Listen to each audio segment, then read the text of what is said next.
Iniciar la entrevista, mi estimado doctor, le saludamos desde el Estudio Central de América Quito, Ramiro Díaz y Jorge Ñacato, para hablar sobre las decisiones que adopta la CAN en función de proteger las telecomunicaciones y caminos andinos.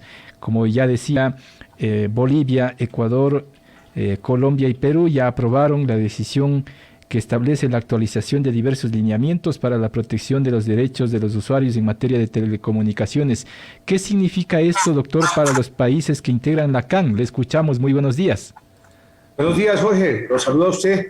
Gracias por la amabilidad de permitirme hablarle a todos los ecuatorianos aquí a través de este medio de comunicación, uno de los más importantes de Ecuador, y poder transmitirle lo que hemos hecho desde la comunidad andina, con el apoyo de nuestros países, del gobierno de Bolivia y del gobierno de Ecuador, que ejerce la presidencia pro tempore, y del gobierno de Perú y de Colombia. Hemos aprobado una norma que pone en vigencia un estatuto de protección para las telecomunicaciones a todos los ciudadanos andinos. Esta es una norma pionera. En este lugar del planeta no existe algo parecido y tiene que ver con establecer una serie de garantías y de derechos a todos los 112 millones de ciudadanos que a diario, hora a hora, minuto a minuto, segundo a segundo, multiplicado por tantos cientos de llamadas y de comunicaciones a través de las redes y de la banda ancha en curso se hacen, que son víctimas del atropello, de las conductas lesivas que tienen que ver con la data de las personas, con el derecho de la intimidad, de la inviolabilidad incluso de las mismas telecomunicaciones, pero además de eso contempla unas obligaciones a los operadores para que muy pronto sean estrictos en la garantía de este régimen de protección a los usuarios, y también, por supuesto, faculta a nuestros gobiernos para ejercer la facultad de control y de regulación a través de los órganos pertinentes. Doctor Hernando, precisamente en lo que se refiere a obligaciones de las operadoras o proveedores, ¿cuáles son estas obligaciones que están exigidos prácticamente? Por ejemplo, la obligación de la inviolabilidad de las telecomunicaciones, la obligación de la reserva del buen nombre, la obligación de la pertinencia, la obligación de la data personal, del metadato, para que sean usados de manera correcta. Mire, a ustedes, a todos los ciudadanos, creo que nos ha ocurrido y nos ocurre a diario que por la vía de los algoritmos nos están saturando, hostigando con publicidad que no hemos pedido, o con marketing digital interrumpiendo nuestras comunicaciones, o con llamadas telefónicas para ofrecer promociones de productos, irrumpiendo probablemente en un servicio religioso o en una tarea académica o en una reunión de familia. Esto no puede seguir ocurriendo. Creo que hay que poner unos límites. Es que las telecomunicaciones están para que sean útiles al ser humano y no que el ser humano esté al servicio de las telecomunicaciones. Pero, doctor, las legislaciones de cada uno de los países precisamente están para normar y sancionar si es que hay este tipo de incumplimientos, doctor. Claro que sí. Nosotros tenemos una norma andina que tiene unas características, querido Jorge, de la supranacionalidad y la obligatoriedad y la inmediatez en su cumplimiento. Y nuestros organismos de control y de regulación en cada país tienen la facultad de ejercer esa vigilancia, ese control a través de una facultad investigativa, y si evidentemente los ciudadanos presentan las quejas y hay pruebas sobre la violación de este estatuto, pues habrá sanciones, y las sanciones son pecuniarias. Esto es en serio, mi querido Jorge. ¿Cómo está, doctor? Buenos días. Esto da a entender que va a ser mandatorio y tiene que ser de inmediata aplicación esta reglamentación, porque hay otros cónclaves que se han realizado a nivel regional, pero que son solamente exhortos, ¿no? Es decir, acá se va a reglamentar para que sean de fiel cumplimiento. Sí, Ramiro, gracias. Muy pertinente esa pregunta para explicar que esta norma, entre otras cosas, no la hemos originado de repente. Es producto de un estudio que hemos hecho, patrocinado por la CAF, y que es complementaria a la aprobación de la norma del roaming que liberó los costos altos en el roaming internacional. Hay que recordar que hoy podemos hacer una llamada que no nos genera ningún costo internacional de Ecuador a Perú, de Ecuador a Bolivia, de Ecuador a Colombia y viceversa en todos los sentidos. y que nos permitió hacer una ampliación y favorecer el bolsillo de todos los ciudadanos andinos.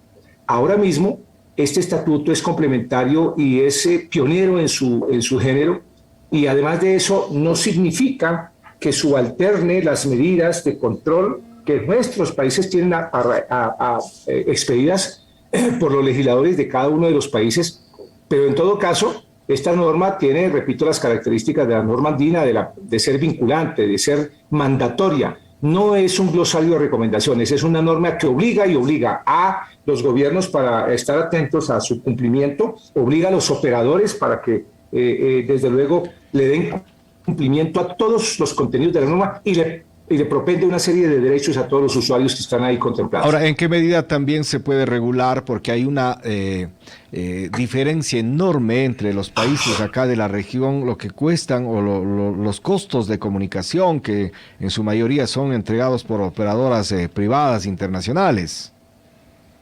Ramiro, nosotros no tenemos facultad para intervenir en el mercado.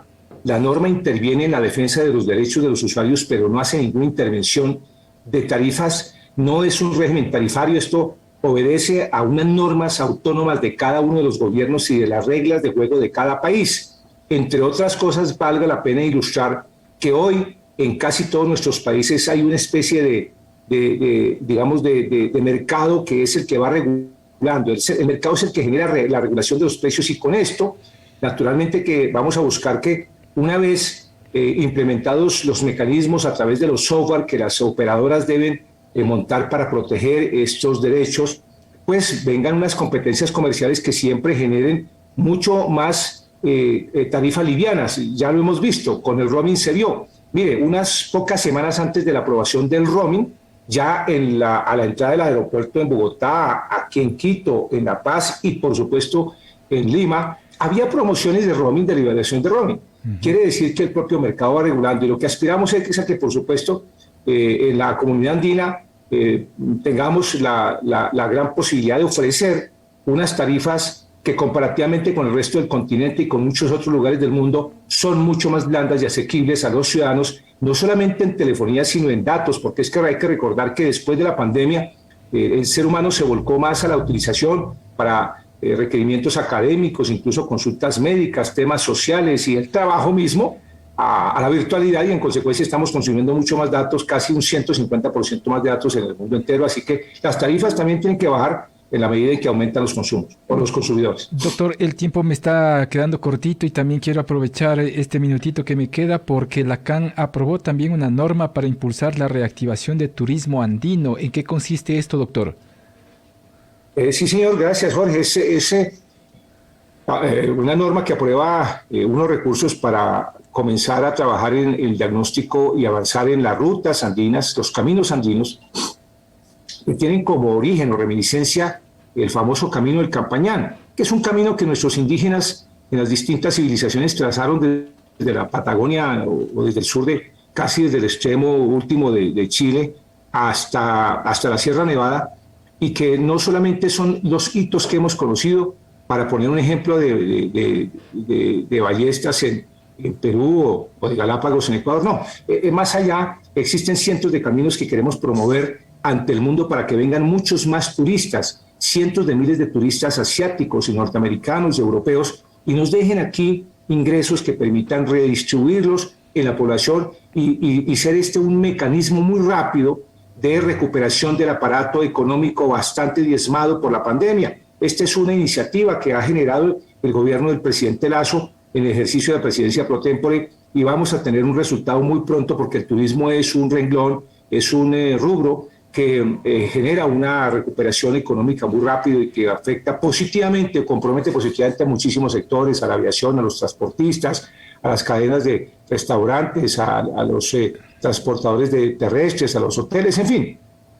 Doctor, ¿se ha hecho una proyección de cuánto puede generar en recursos económicos esta iniciativa de turismo andino? No, tenemos ahora mismo la primera etapa, que es hacer la contextualización de estos caminos y, por supuesto, a través de nuestros organismos de promoción, en el caso de Ecuador Compro Ecuador, en el caso de Colombia Procolombia, en Perú Perú y en Bolivia Proexport, tener unos canales de comunicación para que el sector privado busque avanzar en las propuestas y en la publicidad y en las ofertas de todos estos caminos, de tal forma que los estados además no necesitan hacer ningún esfuerzo de inversión económica. Es una tarea de promoción y hoy es muy fácil hacerlo a través de las redes y de todos los mecanismos de comunicación que el ser humano tiene a su servicio de manera inmediata y en tiempo real. Perfecto, con eso me quedo, mi estimado doctor. Un mensaje también para los miembros de la comunidad andina de naciones, así como también de sus habitantes, doctor. Gracias, Jorge, a usted, a Ramiro, y deseo una feliz mañana a todos los radioescuchas de La Voz de América aquí en Quito y desde luego que nos escuchan en todo este bello país de Ecuador. Gracias a usted, mi estimado doctor. Que tenga una...